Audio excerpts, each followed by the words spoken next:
सौनक जी की विनम्र वाणी से पुलकित हुए श्री सूत जी महाराज। कहते हैं, ऋषियों, श्रीमद् भागवत जो समस्त वेद वेदांत धर्म शास्त्रों का सार सर्वस्व है, संसार के मृत्यु रूप भय से मुक्ति दिलाने वाला है। आज मैं तुम्हें उसे श्रवण कराऊंगा, उसे सावधान होकर के सुनिए। इसकी कितनी महिमा गाएं, एक दृष्टांत में श्री सूत जी महाराज इसकी महिमा को बताते हैं कि जिस समय महामुनि श्री सुखदेव जी इसी पवित्र बटक छाया में परीक्षित को कथा सुनाने के लिए उपस्थित हुए, जैसी कथा का शुभारंभ होने लगा कि सुधा कुंभं गृहीत्वैव देवास्तत्र समागमन। समस्त स्वर्ग के देव वृंद अमृत का कलश लेकर के दौड़े दौड़े पधारे। सुखदेव जी को प्रणाम करके अमृत का कलश सामने रख दिया। सुखदेव जी बोले, भाई ये सब क्या है? देवता बोले, ये अमृत का कलश है महाराज। तो भाई यहां क्यों लाए हो? बोले, यहां इसलिए लाए हैं कि परीक्षित मरने वाले हैं और ये अमृत कलश का अमृत जो भी पी लेता है उसे अमरत्व की प्राप्ति हो जाती है, वो अमर हो जाता है। हम चाहते हैं ये अमृत आप परीक्षित को पिला दें और परीक्षित की मृत्यु की जो समस्या है वो हल हो जाए। सुखदेव जी को सुन के बड़ा आश्चर्य हुआ कि देवता लोग इतने परमार्थी कब से हो गए। इस मृत्युलोक में तो आए दिन लोग मरते रहते हैं। न हमने बुलाया, न परीक्षित ने पुकारा, बिन बुलाए देवता अमृत लेके आ गए। ये तो महान आश्चर्य है। महाभारत में प्रसंग आता है कि पक्षीराज गरुड़ को अपनी मां को दासित्व से मुक्ति दिलाने के लिए अमृत की आवश्यकता पड़ी। कथा बहुत लंबी चौड़ी है, आपने श्रवण किया होगा। संकेत में निवेदन कर रहा हूं। गरुड़ की माता विनिता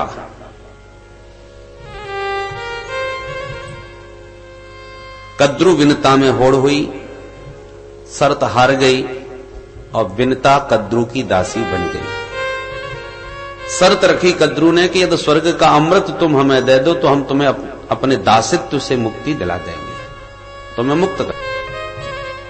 मां दासी है तो उनके पुत्र गरुड़ को भी दास बन के सर्पों की सेवा करनी पड़ी। सर्प सब गरुड़ के सिर पर सवार होकर कहते उड़ो, तो जहां कहते वहां जाना पड़ता है। गरुड़ ने कहा, मां मैं इतना बलिष्ठ हूं फिर भी मुझे इन सर्पों की दासता करनी पड़ती है, क्या करूं? इस दासत्व से कब छुटकारा मिलेगा, कैसे मिलेगा? तब कहा, बेटा मिल तो सकता है पर उसके लिए स्वर्ग का अमृत तुझे लाना पड़ेगा। मां मैं आपके लिए सब कुछ करने को तैयार हूं। तब गरुड़ स्वर्ग का अमृत लेने गए तो देवराज इंद्र ने वज्र लेकर के युद्ध की चुनौती दी, हाथ नहीं लगा सकते। पक्षीराज गरुड़ ने कहा, सारे देवता मिलकर के भी मुझे नहीं रोक सकते आज। और हठात बलपूर्वक अमृत का कलश छीन लिया गरुड़ ने। तब इंद्र घबरा गए कि ये कुछ भी कर सकते हैं। हाथ जोड़ के कहा, देखो भाई, तुम जिन सर्पों के लिए अमृत लेके जा रहे हो और सर्पों ने अमृत पी लिया तो सर्वनाश हो जाएगा, वो मरने वाले नहीं, विश्व में कितनी बड़ी समस्या खड़ी हो जाएगी। तब दोनों के बीच में समन्वय हुआ। गरुड़ ने लाके अमृत दिया, दासत्व से मां को मुक्ति दिलाई और उसी समय इंद्र आकर के अमृत का कलश लेके अंतर्धान हो गए, उसका अपहरण करके चले गए। कहने का तात्पर्य है कि गरुड़ को थोड़ी आवश्यकता पड़ी तो देवता लड़ने मिटने को तैयार हो गए और नहीं दिए, और आज परीक्षित को बिन बुलाए बिना किसी प्रयोजन के लेके चले आए। तो सुखदेव जी को बड़ा आश्चर्य हुआ। सुखदेव जी बोले, अच्छा ठीक है, पिला दीजिए। तब देवता बोले, महाराज एक निवेदन हमारा भी सुनिए। कहिए। बोले, हम चाहते हैं कि ये अमृत तो परीक्षित पी जाएं और जो आप कथारूपी अमृत इनको पिलाने वाले थे वो आप हम देवताओं को पिलाते थे, विनिमय हो जाए। प्रपास्यामो वयम सर्वे श्रीमद् भागवतामृतम, ये भागवतामृत आप हमको पिलाइए। सुखदेव जी ताली बजा के खूब हंसे, अरे ठगिया हो, हमको ही तुम ठगने चले आए। तुम्हारा ये स्वर्ग का अमृत कांच का टुकड़ा है और मेरा जो हरि का कथामृत भागवतामृत है ये करोड़ों मणि के समान है। अब कहां कांच का टुकड़ा कहां मणि? भाई हमारी चीज आप रख लो, आप अपनी चीज हमें दे दो। ये विनिमय तब होता है जब वस्तु बराबर के मूल्य की हो, तो ठीक है आदान प्रदान हो जाए। पर कांच दे करके मणि ले ली जाए, ये तो सरासर ठग विद्या है। क्व सुधा क्व कथा लोके क्व कांचः क्व मणिर्महा ब्रह्मरातो विचार्यैवं तदा देवा जहासः। सुखदेव जी का एक नाम है ब्रह्मरात और परीक्षित जी का एक नाम है विष्णुरात। विष्णुरात श्रोता और ब्रह्मरात वक्ता, और इन दोनों ही श्रोता और वक्ता को मां के गर्भ से ही प्रभु की कृपा प्राप्त है।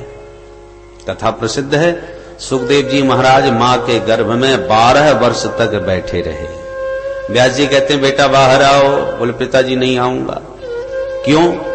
बोले बाहर आती माया मुझे लपेट लेगी। माया का मतलब मैं और मोर तोरते माया। जीव जब तक मां के गर्भ में रहता है माया मुक्त रहता हुआ सारे अपने स्वरूप को समझता है, विशुद्ध ज्ञान से संपन्न रहता है, अपने वास्तविक स्वरूप में स्थित रहता है। पर जहां जन्म लिया, ये मेरा वो तेरा, ये अपने वो पराए, मैं और मेरे के चक्कर में फंस जाता है, अपने समस्त स्वरूप को भूल जाता है। जैसे निर्मल जल की धारा जब तक आकाश में है तब तक तो निर्मल है, और जहां बूंद पानी की धरती में गिरी के गंदी हो गई, पानी गंदा है। ऐसे जीव जन्म लेते ही माया में मलिन हो जाता है। भूमि परत भा धावर पा, भूमि परत भा धावर पा, भूमि परत भा धावर पानी, भूमि परत भा धावर पानी, जीव जीवन माया लिपटा, जीव जीवनी माया लिपटा, जीव जीवनी माया लिपटा, जीव जीवनी माया लिपटा।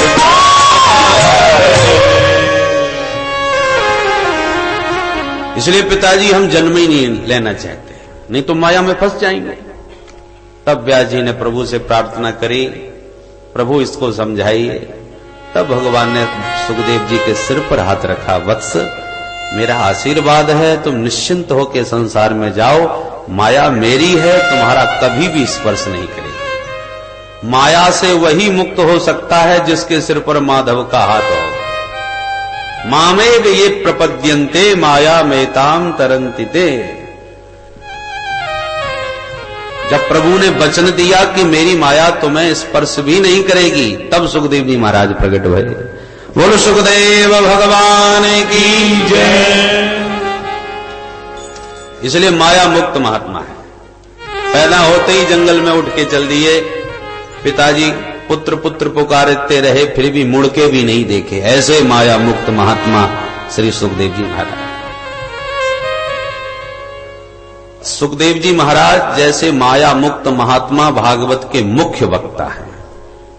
अब बताओ, संसार जिन्हें छू नहीं सकता, माया जिसे स्पर्श नहीं कर पा रही, उस माया मुक्त महात्मा को देवता लोग अमृत का कलश का प्रलोभन प्रदान कर रहे हैं। अमृत का कलश भी साधारण नहीं है, समुद्र मंथन से कितनी कठिनाई से देवताओं को प्राप्त हुआ है, जिसके कारण देवासुर महासंग्राम भी हुआ है। बहुत दुर्लभ वस्तु है। और सुखदेव जी उस अमृत को कांच का टुकड़ा कह के ठुकरा दिए। परीक्षित भी, इनका चरित्र आप विस्तार से आगे सुनेंगे। मां के गर्भ में ही माधव इन्हें दर्शन देने गए और अश्वत्थामा के ब्रह्मास्त्र से इनकी रक्षा की। तो दोनों ही श्रोता और वक्ता मातृ गर्भ से ही प्रभु की कृपा का कवच धारण किए हुए हैं, इसलिए संसार की कोई भी वस्तु इनको प्रलोभित नहीं कर सकती।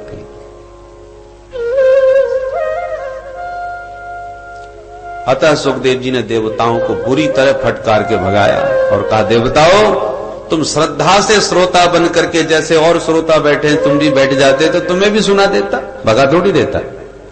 पर तुम लोग श्रोता बन के नहीं आए, सौदागर बन के आए हो। हमको प्रलोभन दे रहे हो कि अमृत ले लो और कथामृत दे दो, इसलिए तुम भागवत के अधिकारी नहीं हो। अभक्तास्तांश्च विज्ञाय न ददौ स कथामृतम् श्रीमद्भागवती वार्ता सुराणामपि दुर्लभा। सूत जी कहते ऋषियों, ये वो देव दुर्लभ कथा है जिसके लिए देवता तरस गए, अमृत लेकर के वापस लौट गए, पर सुखदेव जी ने कथामृत उनको नहीं दिया। न ददौ स कथामृतम। ऐसी देव दुर्लभ कथा हमें और आपको उपलब्ध है, इसलिए हम बड़े भाग्यशाली। इसके लिए पृथ्वी के अतिरिक्त ब्रह्मांड में कहीं चले जाओ, और पृथ्वी में भी, भूलोक में भी, भारतवर्ष में ही ये रस उपलब्ध है, अन्यत्र कहीं नहीं। स्वर्गे सत्ये च कैलासे वैकुंठे नास्तयम रसः अतः पिबन्तु सद्भाग्या मामा मुंचन करहि चित्। वैकुंठे अपि अयम रसः नास्ति। स्वर्ग सत्य की बात छोड़ दो, वैकुंठ में भी ये रस प्राप्त नहीं होता।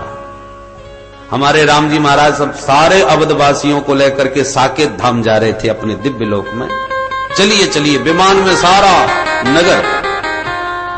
हनुमान जी हाथ जोड़ के दूर खड़े हो गए। राम जी बोले, हनुमान तुम तुम्हारे प्रिय दास हो, तुम दूर कैसे खड़े हो, आओ बैठो विमान में। हनुमान जी बोले, महाराज एक बात पूछना चाहता हूं। पूछो। बोले, आपके उस दिव्य साकेत लोक में मुझे आपकी कथा सुनने को मिलेगी कि नहीं?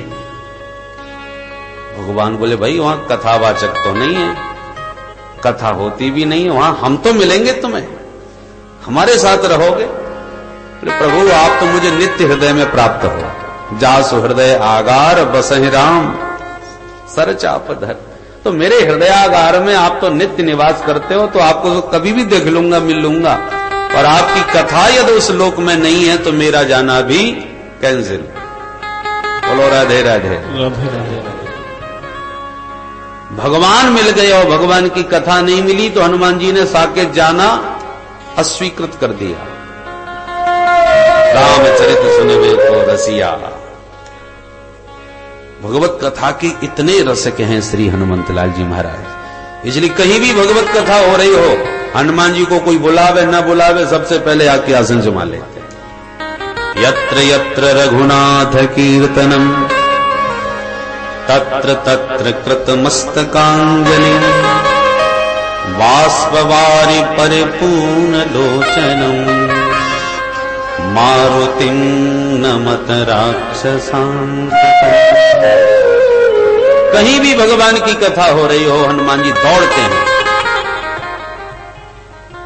जैसे भौरा पुष्प की मादक गंध पर स्वतः भागा आकृष्ट होता चला जाता है, ऐसे ही धावंती रसलम फटाहा। रसिकों का ये परम धन है। देवताओं ने ब्रह्मलोक में जाके ब्रह्मा जी से शिकायत करी है, देखिए महाराज हमारी कितनी बुरी बेइज्जती की है सुखदेव जी महाराज। क्या हुआ? बोले हम अमृत लेके गए थे, फिर भी सुखदेव जी ने हमें फटकार के भगा दिया। अरे कोई फ्री की कथा थोड़ी सुन रहे थे, इतना दुर्लभ अमृत हम भी उन्हें दे रहे थे। तो बाबा बैरागी उनको तो फ्री में सुना रहे थे, और हम लोग अमृत लेके गए सो हमको फटकार के भगा दिया। हम जानना चाहते हैं भागवत में ऐसी क्या विशेषता है जो हमारे अमृत को भी इन्होंने फेल कर दिया। कहते हैं कांच का टुकड़ा दिखा रहे हो हमें। ब्रह्मा जी को भी सुन के बड़ा आश्चर्य हुआ इस घटना से। ब्रह्मा जी कहते हैं अच्छा पहले ये देखो 7 दिन का परिणाम होता क्या है। कथा तो चल रही थी,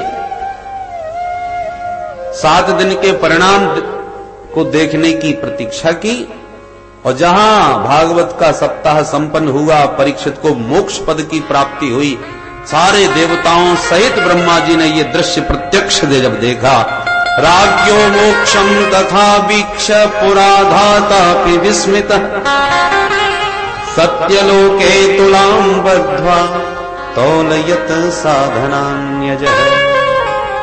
धाता अपि विस्मित, परीक्षित के मोक्ष को देखकर विधाता भी विस्मित हो गए, आश्चर्यचकित हो गए। मात्र 7 दिन के अंदर ये कौन सा दिव्य साधन है जिससे परीक्षित जैसे चक्रवर्ती सम्राट को मोक्ष पदवी प्राप्त हो गई, मैं भी जरा देखना चाहता हूं। तो सत्यलोके तुलाम बद्ध्वा तौलयत साधनान्यजः, ब्रह्मा जी ने तराजू मंगवाई, और सत्यलोक में तराजू के एक पल्ले पर श्रीमद् भागवत को रखा और दूसरे पल्ले पर तमाम धर्मशास्त्र रखते चले गए, एक के ऊपर एक।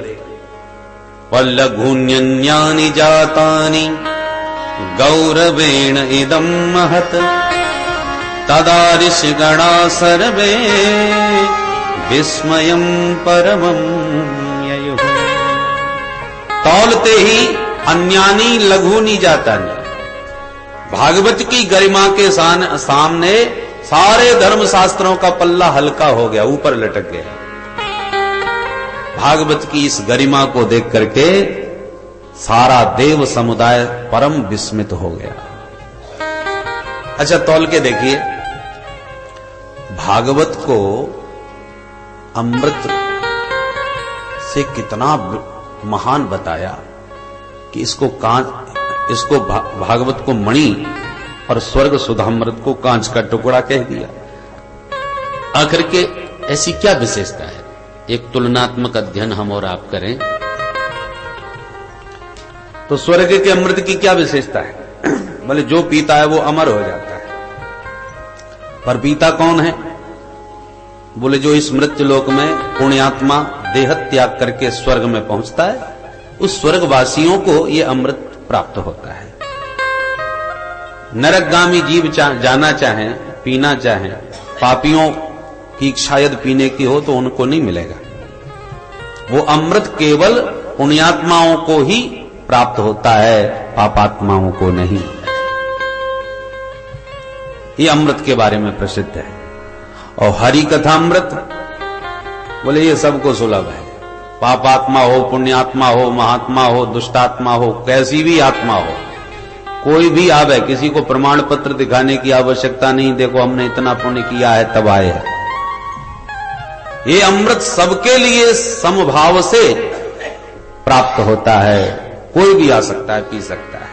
पर स्वर्ग सुधामृत पक्षपाती, हरि कथामृत निष्पक्ष, सबके लिए बराबर। पहली विशेषता। दूसरी, स्वर्ग का अमृत पीने वाले देवताओं के गले में एक माला डाल दी जाती है।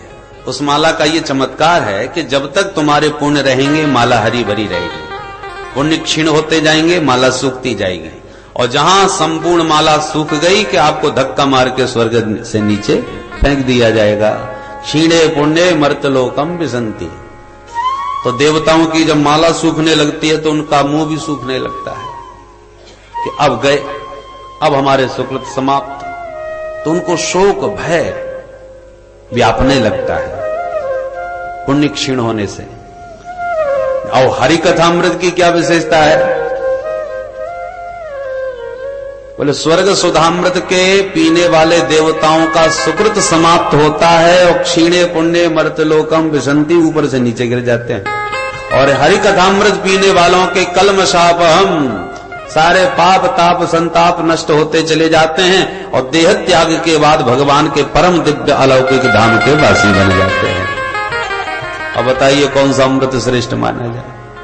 एक अमृत सुकृत पुण्य समाप्त करके नीचे गिराता है और दूसरा कथामृत पापों को नष्ट करके भगवत धाम को प्राप्त कराता है। एक अमृत पीने वाले देवताओं के पुण्य क्षीण होते हैं, माला सूखती है तो शोक मोह भय व्याप्त होता है, और हरि कथामृत पान करने वालों के जीवन से शोक मोह भय समाप्त हो जाता है। यश्याम वै श्रूयमाणायाम कृष्णे परम पुरुषे भक्तिरुत्पद्यते पुंसः शोक मोह भयापहा। भगवत कथामृत शोक मोह भय को भगाने वाला है और स्वर्ग सुधामृत शोक मोह भय प्रदान करने वाला है। एक और विशेषता सुनिए, स्वर्ग सुधामृत सीमित है, स्वल्प है। एक ही कलश तो निकला था समुद्र मंथन से, बस उतना ही है। और सीमित होने की वजह से विचारों को संकोच लगता है कि खर्च ना हो जाए, तो पीते पिलाते कुछ नहीं, केवल सूंघते रहते हैं, उसकी दिव्य गंध को सूंघ सूंघ करके प्रसन्न रहते हैं। तो कृपणता से काम लेते हैं, खर्च होने के भय से। जबकि हरि कथामृत में कृपणता का कोई काम नहीं। क्यों? बोले हरि अनंत, हरि कथा अनंता, ये अनंत महासागर है। चरितम रघुनाथस्य शतकोटि प्रविस्तरम एकैकमक्षरम पुंसाम महापातक नाशनम।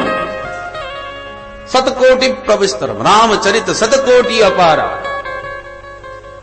तो भगवान के चरित्र अनंत हैं, इसलिए पिलाने वाले उदारता से पिलाते हैं। चकाचक पियो, कंजूसी का कोई काम नहीं।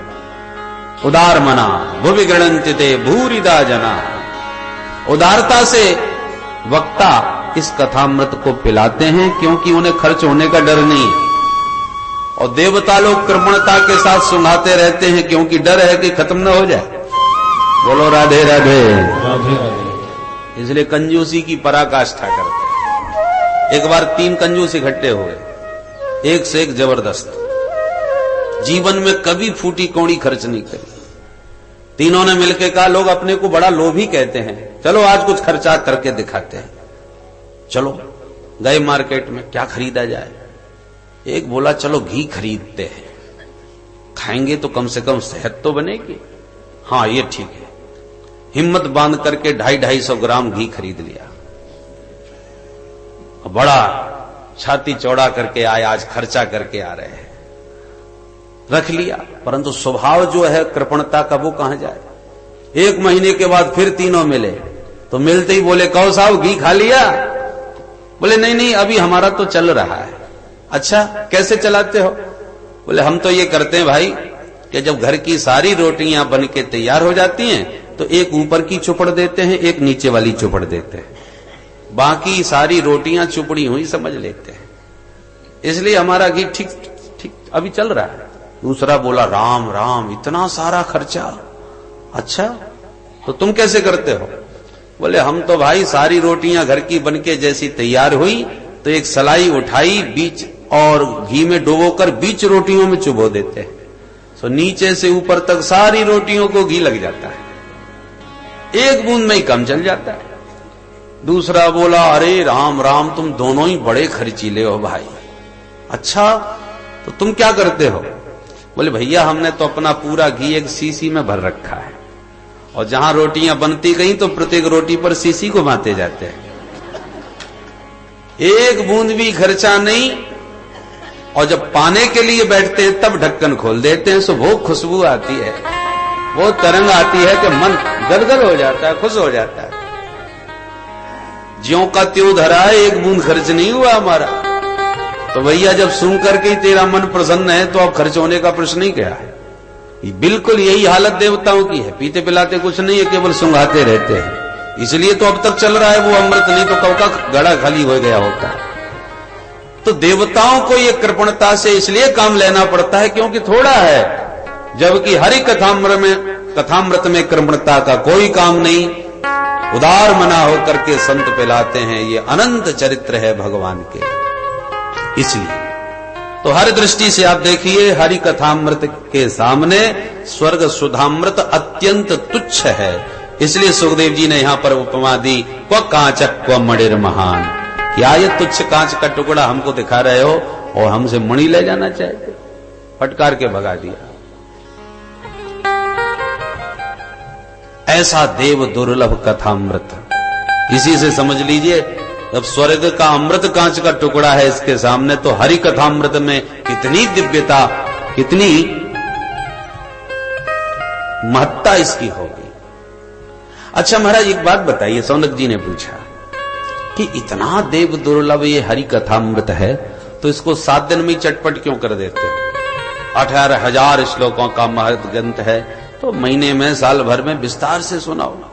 ये 7 दिन की परंपरा कब से चल पड़ी? सूत जी कहते सुनो, सबसे पहले ये परंपरा सनक सनंदन सनातन सनत कुमार चारों ऋषियों ने देवर्षि नारद को गंगा के तट पर हरिद्वार से प्रारंभ किया। सौनक जी आश्चर्यचकित होकर बोले, क्षमा करें महाराज, नारद जी के बारे में जगत जानता है कि वो 2 घड़ी से ज्यादा ठहरते ही नहीं, तो ऐसे घुमक्कड़ बाबा ने 7 दिन बैठ के कथा कैसे सुन ली? और सनकादिकों से इनका संयोग कहां हुआ और क्यों सुनना चाहा नारद जी ने इस प्रसंग को? जरा ये बात हमें विस्तार से बताइए। सूत जी कहते सुनो, एकदा हि विशालायाम चत्वार ऋषयो मलाः सत्संगार्थं समायाता दद्रसुस्तत्र नारदम्। एक दिन की बात, विशालापुरी में, विशालापुरी नाम बद्री नारायण धाम, बद्री विशाल में सनक सनंदन सनातन सनत कुमार चारों भाई भ्रमण कर रहे थे, घूम रहे थे। ये महात्मा लोग घूमते क्यों हैं? एकांत में बैठ के भजन करें? बोले ऐसे ही नहीं घूम रहे थे, सत्संगार्थम, सत्संग की इच्छा को लिए घूम रहे थे। भजन ध्यान तो एकांत में बैठ करके कर सकते हैं, पर सत्संग थोड़ी अकेले में हो जाता है। इसलिए संत यदि जगत में भ्रमण करते हैं तो केवल एक ही उद्देश्य से, कोई रसिक भक्त, भगवत भक्त, वैष्णव संत साधु मिल जाए जिससे कुछ भगवान की चर्चा सुनने को मिले। कथा मात्रैक जीवन, सनकादिक चारों भाई भगवान की कथा को ही अपना जीवन मानते हैं। जैसे अन्न के बिना हम लोग नहीं रह सकते, क्यों? उसमें हमारे प्राण हैं। ऐसे ही भगवत कथामृत पान किए बिना सनकादिक नहीं रह सकते। कोई रसिक वैष्णव मिल गया तो श्रोता बन के सुन लिया, और जब देखा कि आज सुबह से शाम ऐसी बीत गया, कोई नहीं मिल रहा, तो 4 में से फिर 1 वक्ता बन जाता है, 3 श्रोता बन जाते हैं, घर का सत्संग प्रारंभ। पर बिना भगवत चर्चा के कोई दिवस बीत जाए ये संभव नहीं। कथा मात्रैक जीवन, भगवान की कथा ही जिनका जीवन है। तो चारों भैया इसी दृष्टि से घूम रहे थे कि कोई मिल जाए। अचानक नारद जी मिल गए। नारद जी को देख करके चारों भाई बड़े गदगद हो गए, बड़े प्रसन्न हो गए, क्योंकि नारद जी परम रसिक हैं, बढ़िया कथा आज सुनने को मिलेगी, इस भाव से बड़े प्रसन्न हो गए। और जैसी नारद जी के निकट आए तो देखा नारद जी का मुंह लटक रहा है, एकदम व्यथित, परेशान, भागे भागे जा रहे हैं। चारों एक दूसरे का मुंह देखने लगे। राम राम, दुनिया को चक्कर में डालने वाले आज नारद जी स्वयं चक्कर में घूम रहे हैं, क्या हो गया इनको? चारों भैयाओं ने टोका, कथम ब्रह्मन दीन मुख कुतश्चिंता तुरो भवान त्वरितं गम्यते कुत्र कुतश्च गमनं तव इदानीं शून्यचित्तोऽसि गतवित्तो यथा जन तवेदं मुक्तसंगस्य नोचितं वद कारणम्। चारों भैयाओं ने नारद जी को टोकते हुए कहा, कथम ब्रह्मन दीन मुख। अरे नारद भैया, तुम्हारा मुख मलिन क्यों है? इस समय आपका शुभागमन कहां से हो रहा है और आप जा कहां रहे हो? आपका लटका हुआ मुंह बिल्कुल ऐसा लग रहा है जैसे गत वित्तो यथा जन, जैसे महाकृपण का किसी ने धन लूट लिया हो। तो तुम्हारा क्या लूट गया भाई? जो धन लूट लिया जाता है, संत ऐसे धन को अपना मानते ही नहीं, उसे अपना समझते ही नहीं। और संतों के पास जो पूंजी होती है उसे दुनिया में कोई लूटने वाला नहीं। तो संतों की पूंजी क्या है? वृंदावन में जाके देखिए, गली गली में एक ही शब्द, हमारो धन राधा श्री राधा श्री राधा, हमारो धन श्री राधा श्री राधा, हमारो धन राधा श्री राधा श्री राधा, हमारो धन राधा श्री राधा श्री राधा, परम धन राधा राधा राधा राधा राधा, परम धन राधा राधा राधा राधा राधा, प्राण धन राधा राधा राधा राधा राधा, प्राण धन राधा राधा राधा राधा राधे, हमारो धन राधा श्री राधा श्री राधा, धन राधा श्री राधा श्री राधा, परम धन राधा श्री राधा श्री राधा, परम धन राधा श्री राधा श्री राधा, बरसाने वाली राधा राधा राधा राधा, बरसाने वाली राधा राधा राधा राधा राधा, मोहन की प्यारी राधा राधा राधा राधा राधा, मोहन की प्यारी राधा